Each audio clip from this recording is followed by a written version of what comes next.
हरि ओम श्री गुरुभ्यो नमः। ओम जन्माद्यस्य यतोऽन्वयादितरतश्चार्थेष्वभिज्ञस्वराट् तेने ब्रह्महृदाय आदिकवये मुह्यन्ति यत्सूरयः तेजो वारिमृदां यथा विनिमयो यत्र त्रिसर्गो मृषा धाम्ना स्वेन सदा निरस्तकुहकं सत्यं परं धीमहि धर्मप्रोच्छितकैतवोऽत्र परमो निर्मत्सराणां सतां वेद्यं वास्तवमत्र वस्तुशिवदं तापत्रयोन्मूलनं श्रीमद्भागवते महामुनिकृते किं वा परैरीश्वरः सद्यो हृद्यवरुध्यते अत्र कृतिभिः शुश्रूषभिस्तत्क्षणात्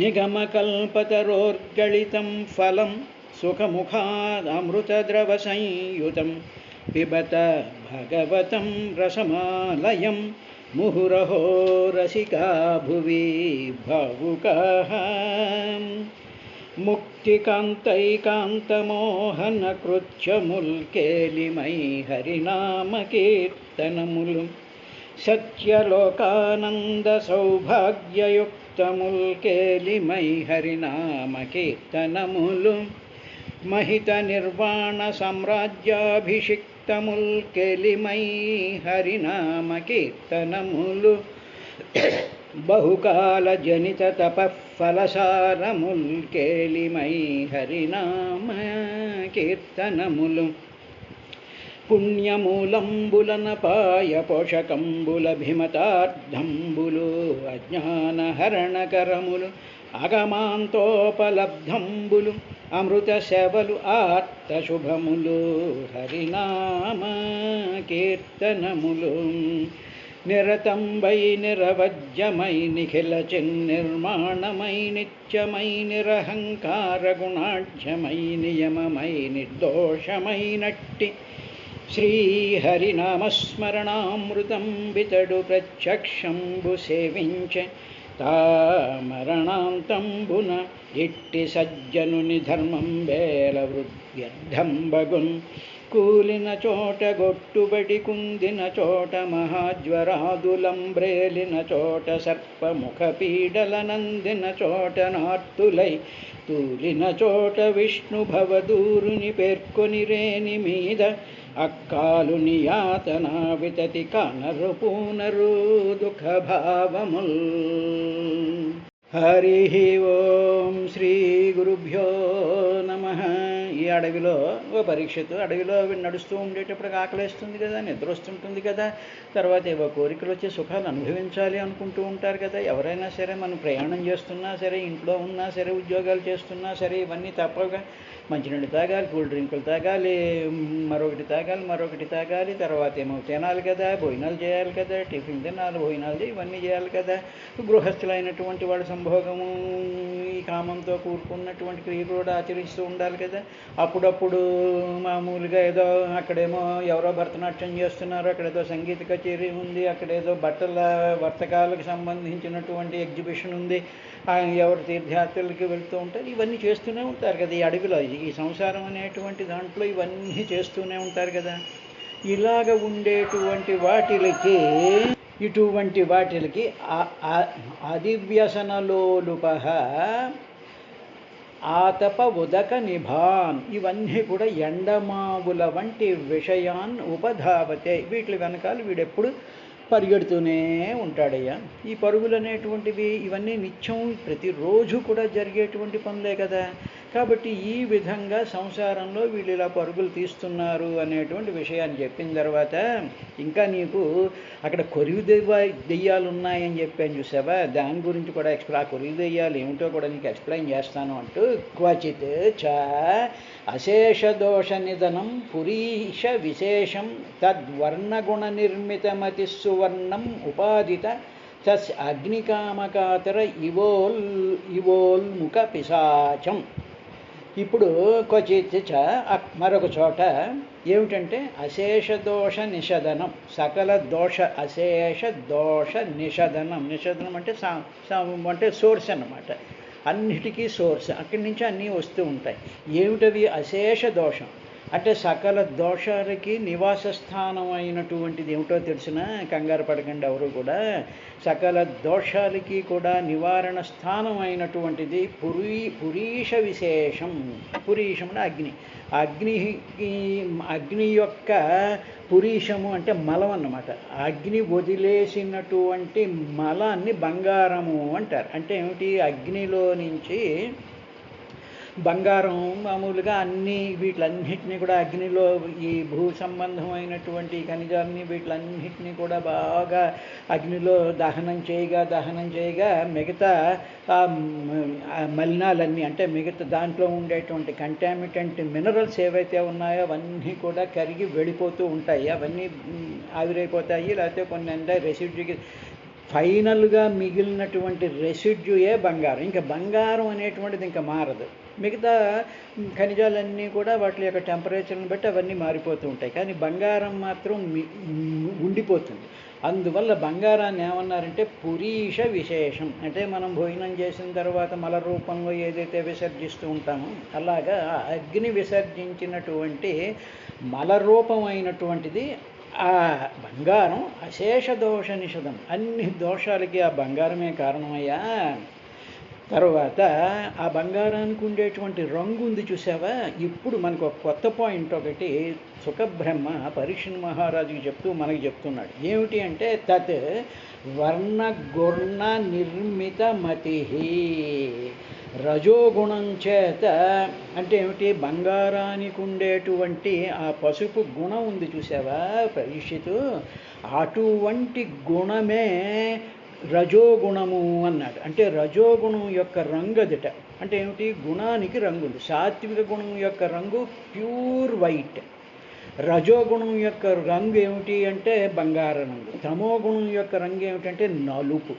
కాబట్టి గుణాలకి నలుపు అనేటువంటి కాన్సెప్ట్ ఒకటి మనం జాగ్రత్తగా అబ్జర్వ్ చేస్తూ ఉండాలి. అంటే ఇప్పుడు ఏమిటి? మనసు సాత్విక గుణం అన్నాం కదా, అంటే మనసు అనేటువంటిది మామూలుగా అప్పుడే పుట్టినటువంటి పిల్లవాడి మనసులో ఏ విధమైనటువంటి భావాలు కానీ, ఏ విధమైనటువంటి మలినాలు కానీ, ఏ విధమైనటువంటి ఇంప్రెషన్స్ ఉండవు. అది ఒక తెరలా ఉంటుంది.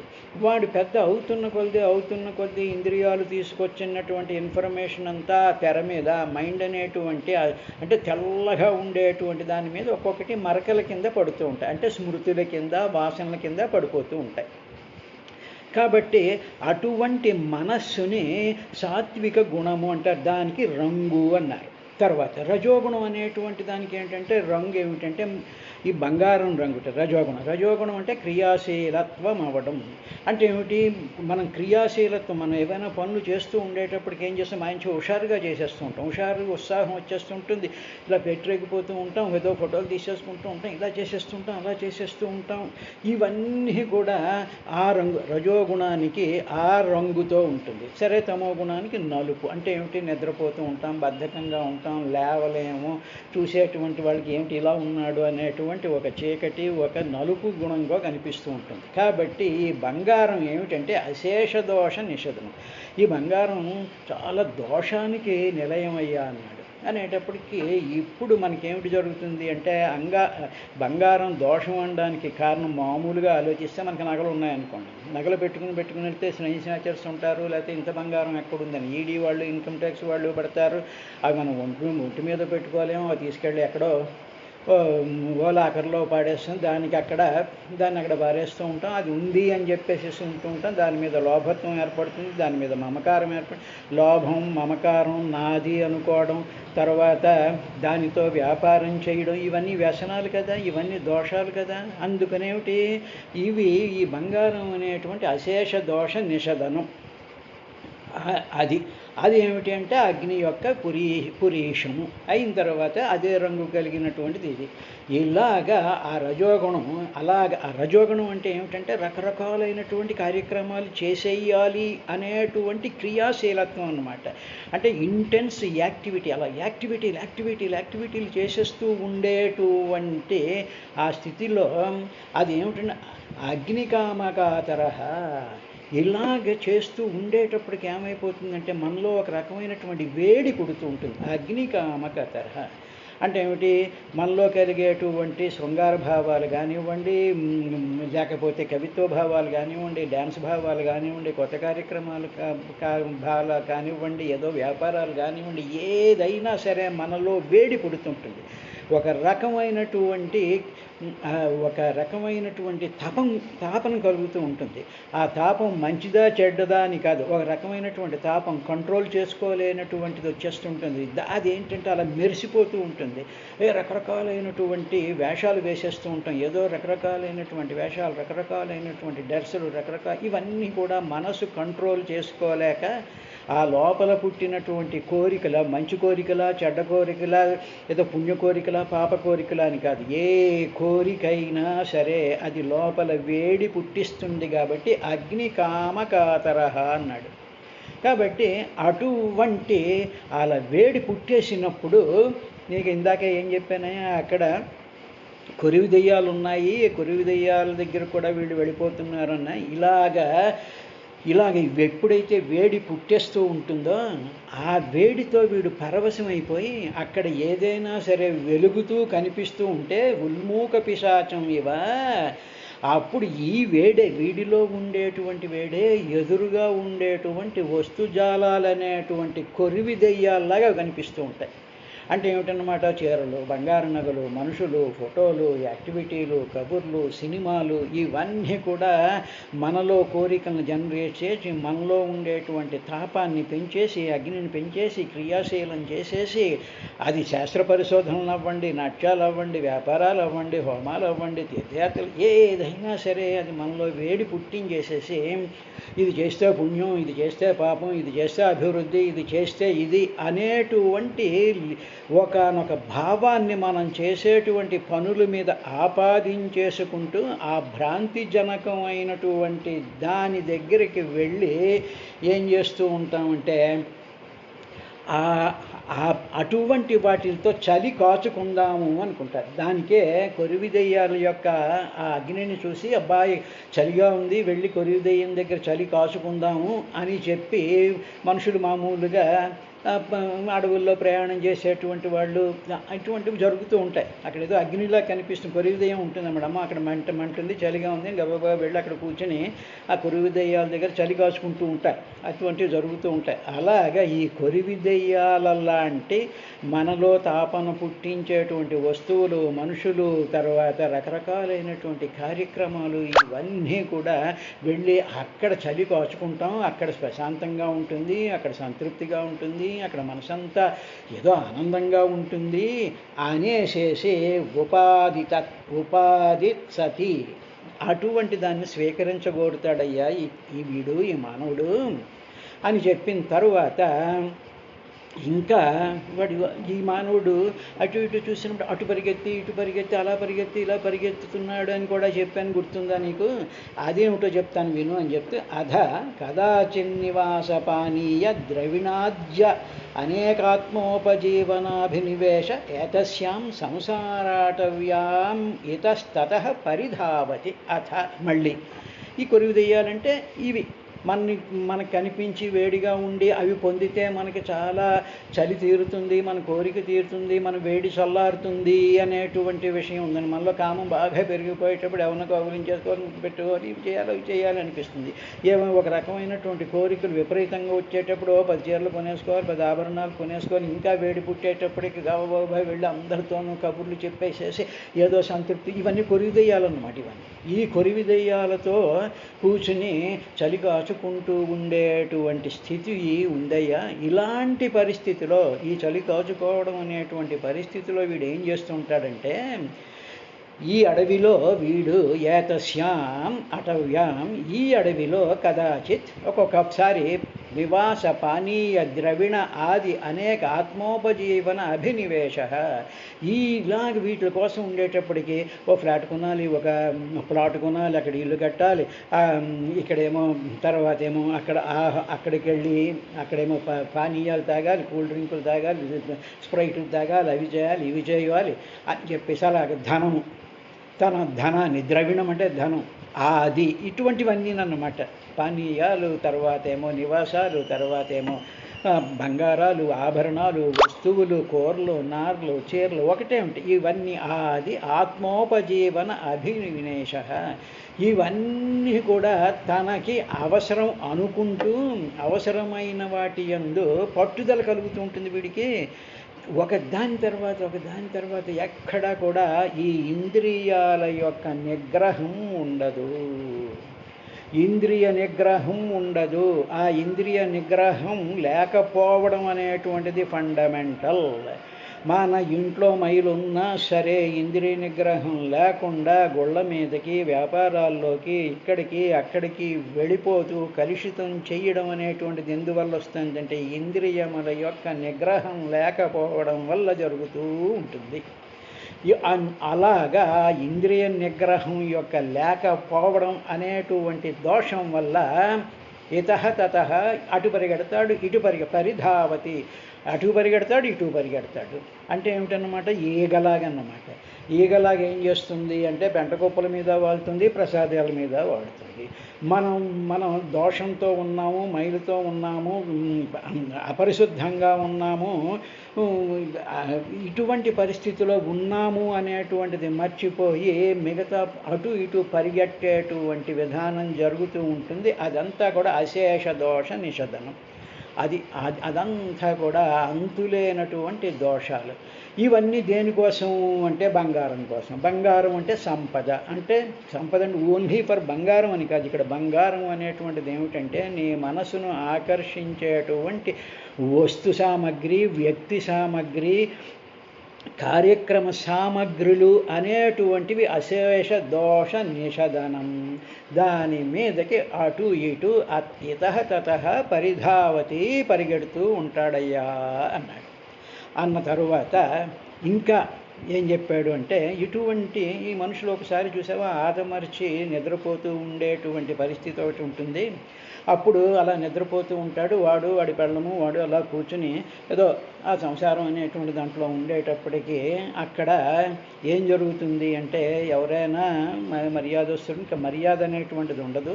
వీడు రకరకాలైనటువంటి కార్యక్రమాలు చేసేస్తూ ఉంటాడు.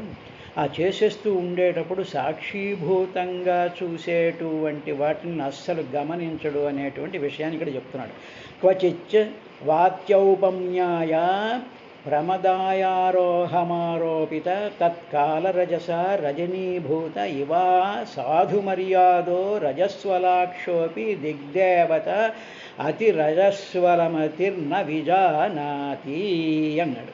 ఈ సంసారం అనేటువంటి అడవిలో ఒక చోట ఏం చేస్తున్నాడంటే ముద్దగట్టి బాగా అజ్ఞానంతో నిండిపోయి ఉన్నాడు. అంటే ఒక నాస్తిక భావం కలిగినటువంటి వాడు ఏది చేయొచ్చు, ఏది చేయకూడదు, ఏది ఎలా చేయాలి, ఏది ఎందుకు చేయకూడదు అనేటువంటి విచక్షణ జ్ఞానం లేకుండా తన మనసుకి తనకి ఏం తోస్తే అది చేసేటువంటి అజ్ఞానమే ముద్దగట్టినటువంటి వాడు ఏం చేస్తూ ఉంటాడంటే సత్పురుషుల యొక్క మర్యాదను మంటగలిపేస్తాడయ్యా. కలిపేసేసి మత్తెక్కిస్తూ సుడిగాలిగా ఉండేటువంటి, సుడిగాలితో పోల్చదగినటువంటి ఒకానొక యువతి ఒడిలో వాడు నిద్రపోతూ ఉంటాడు. అంటే ఏమిటన్నమాట, మనం చూసారా మామూలుగా ఈ కాలేజీల దగ్గర ఇక్కడ అక్కడ ఆడపిల్లలు ఉండేటువంటి కాలేజీలో వాళ్ళు ఇటు అటు తిరుగుతూ ఉండేటప్పటికి ఈ పోకిరిగాళ్ళు వాళ్ళ చుట్టూ తిరిగి వాళ్ళతో మాట్లాడి వాళ్ళతో చేస్తూ ఉంటారు. అలాంటివి కూడా మనం అనేక చోట్ల చూస్తూ ఉంటాం అన్నమాట. అంటే ఏమిటి, ఇది సుడిగాలిలాగా మత్తు కలిగించేటువంటి స్త్రీ సమూహాలతో ఈ మానవులందరూ ఇంటరాక్ట్ అయిపోతూ ఉంటారు. ఎక్కడైనా ఇది జరుగుతూనే ఉంటుంది. అలాగ మత్తెక్కిస్తూ ఒక వ్యాపారి వీడేం చేస్తూ ఉంటాడంటే సుడిగాల్లాగా మత్తెక్కించేటువంటి ఒక స్త్రీ ఒక ఒడిలో పడి విశ్రమిస్తూ ఉంటాడు. అమ్మయ్య, I'm very happy with you my lovely అంటూ ఈ విధమైనటువంటి భావాలతో ఉంటారు. ఇది మగాడే అనే కాదు, ఆడవాళ్ళకి కూడా. కాబట్టి ఇద్దరికీ కూడా వర్తిస్తూ ఉంటుంది. ఇది ఓన్లీ ఆడ మగ అయినటువంటి మానవ జాతికి కాదు, మిగతా జంతుజాలాలకు కూడా ఈ విధమైనటువంటి కామంతో కూడుకున్నటువంటి అవస్థలు ఉంటాయి. ఇది ఒక్క మానవుల గురించే, మన కోసం చెప్తున్నాను, ఎవడు గిల్టీ పడక్కర్లేదు. ఇది సర్వము కూడా జరుగుతూ ఉంటుంది. అడవిలో జంతువులు ఉంటాయిగా, జంతువులు సంగమిస్తూ ఉంటాయిగా. అదేవిధంగా ఈ సంసారం అనేటువంటి, ఈ ప్రపంచం అనేటువంటి దాంట్లో ఇవన్నీ జరుగుతూనే ఉంటాయిగా. మామూలుగా చూస్తూ ఉండేటప్పటికి గోవా కానీ, ఇంకో బీచ్ల్లో కానీ, ఇంకో చోట కానీ ఎక్కడ జరగటం లేదు. ఇవన్నీ ఇలాగ ఉంటూ ఉండడం తప్ప ఒప్ప అని కాదు అక్కడ చెప్తున్నది. ఇలా విశ్రమిస్తూ ఉండేటువంటి సమయంలో వాడికి రజోగుణం బాగా అతిశయించిపోతుందయ్యా. తత్కాల రజస, ఆ కాలంలో వాడికి కాలం యొక్క వేగం చేత, తత్కాల రజస, ఆ కాలంలో ఉండేటువంటి కామవేగం చేత రజనీభూత ఇవ, ముద్దగట్టినటువంటి చీకట్లు అయిపోతాడు వాడికి. ఇంకా ఒళ్ళు పై ఏం తెలియదు. మనం చూస్తున్న పార్కుల్లో చూస్తూ ఉంటాం, రోడ్ల మీద చూస్తూ ఉంటాం, ఎక్కడెక్కడ అంతే. ఇంకేమిటి అలాగ చూస్తూ ఉండిపోవడం. అవకాశం వచ్చిన చోటేమో రకరకాలైనటువంటి పాడు పనులు చేస్తూ ఉండేటువంటివన్నీ కూడా జరుగుతూనే ఉంటాయి కదా. అలాంటి పరిస్థితిలో వాళ్ళకి మిగతా చుట్టూ ఉండేటువంటి మర్యాదస్తులు, ఎవరి మర్యాదస్తులు అంటే, అలాంటివన్నీ పార్కులో చూసేటప్పుడు తలదించేసుకుని మనం అక్కడి నుంచి పక్క నుంచి వెళ్ళిపోతూ ఉంటాం. ఏదో లవర్స్ అంటారు, ఇదంటారు, అదంటారు అనేటువంటివి ఇవన్నీ కూడా ఎక్కడ జరుగుతున్నాయి? ఈ ప్రపంచంలో ప్రతి చోట, ప్రతి సమాజంలో ప్రతి చోట జరుగుతూ ఉండేటువంటి విషయాన్ని గురించి ఆయన చెప్తున్నాడు. రజనీభూత యువ, చీకట్లో లాగా వీళ్ళ ఈ వెలుగులోనే ఇవన్నీ చేస్తూ ఉంటారయ్యా. అలా చేస్తూ ఉండే అసాధు మర్యాద. ఇంకా అక్కడ ఉండేటువంటి చుట్టూ ఉండేటువంటి పరిసరాలని కానీ, అక్కడ తిరిగేటువంటి మనుషుల్ని కానీ అసాధు మర్యాద, సత్పురుషుల మీద ఏ వాదం మర్యాద లేకుండా, రజస్వల అక్ష అంటే ఏంటి? కన్ను మిన్ను కానన్నటువంటి చూపులు కలవాడే వీడు, ఈ జీవి అతి రజస్వలమతి, చాలా రజస్వలము అంటే ఏమిటంటే రజోగుణం ప్రకోపించేటప్పటికీ కామాన్ని తట్టుకోలేనటువంటి పరిస్థితిలో అప్పుడు వీడు ఎవరిని కూడా వీడు నెగ్లెక్ట్ చేస్తున్నాడంటే, దిగ్దేవత న విజానాతి, దిక్కుల్లో ఉండేటువంటి దేవతలు చూస్తూ ఉన్నారు అనేటువంటి విషయాన్ని కూడా వీడు తెలుసుకోలేడు. సాధారణమైనటువంటి మానవులు చూస్తున్నారు అనేటువంటిది కూడా వాడికి కనిపించదు. అదేవిధంగా దిగ్దేవతలు, 8 దిక్కుల్లోనూ ఉండేటువంటి దేవతలు చూస్తున్నారు అనేటువంటిది కూడా ఉండదు. మామూలుగా ఉన్నాం అనుకోండి, ఏంటంటే ఇది ఒక్క స్త్రీ పురుషుల యొక్క సంభోగం అనే కాదు, చేయకూడనటువంటి పనులు, చేయకూడనటువంటి స్థితులు కూడా జరిగేటువంటి పరిస్థితిలో అక్కడ ఉండేటువంటి మర్యాదని, ఒక నియమాన్ని, ఒక దానిని పాటించకుండా ఉండడం అనేటువంటిది ఇది అయిపోయిందయ్యా ఈ అడవిలోనూ అనేటువంటి విషయాన్ని కన్ను మిన్ను గానక అన్నాడు. అంటే అతి రజస్వలమతి దిగ్దేవత అపి నా విజానాతి, అక్కడ దేవతలు ఉంటారు, అది ఒక దేవాలయం, అది పవిత్రమైనటువంటి తీర్థస్థానము, అది ఒక మహానుభావులు సంచరించేటువంటి స్థానం. అది అక్కడ మనం ఎంతో నియమంగా, ఎంతో శ్రద్ధగా, ఏ విధమైనటువంటి వ్యసనాలకి, చూపులకి, ఈ అతిశయాలకి లేకుండా ఉండాలి. అక్కడ దిగ్దేవతలు ఉంటారు అనేటువంటి విషయాన్ని మర్చిపోయి రకరకాలైనటువంటి వేషాలు వేస్తూ ఉంటారయ్యా దీంట్లోనూ అనేటువంటి విశేషాన్ని ఆయన చెప్తూ ఇంకా ఏమన్నాడు అంటే, క్వచిత్ సకృదగవగత విషయ వైతజ్యస్వయం పరాభిజ్ఞానేన విభ్రంసిత స్మృతిస్తయైవ మరీచితోయ ప్రాయాం స్థానేవాభిధావతి.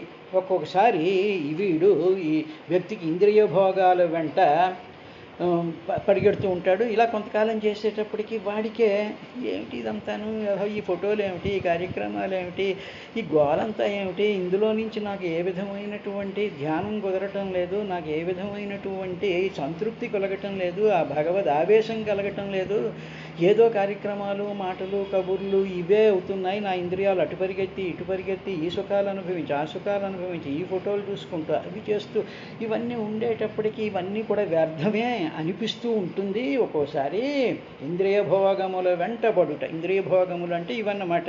అంటే చిన్న చిన్న చూపులు, చిన్న చిన్న మాటలు, చిన్న చిన్న రుచులు, తర్వాత చిన్న చిన్నమైనటువంటి వాటి వల్ల వచ్చేటువంటి ఆ భోగ ప్రవృత్తులు, ఆ సంతృప్తులు, ఆ కాలక్షేపంలో నుంచి జనరేట్ అయినటువంటివి కూడా ఒక్కొక్కసారి చాలా వ్యర్థం అనిపిస్తుంది. ఏదో న్యూసెన్స్ ఇదంతా ఇక్కడ అనిపిస్తుంది.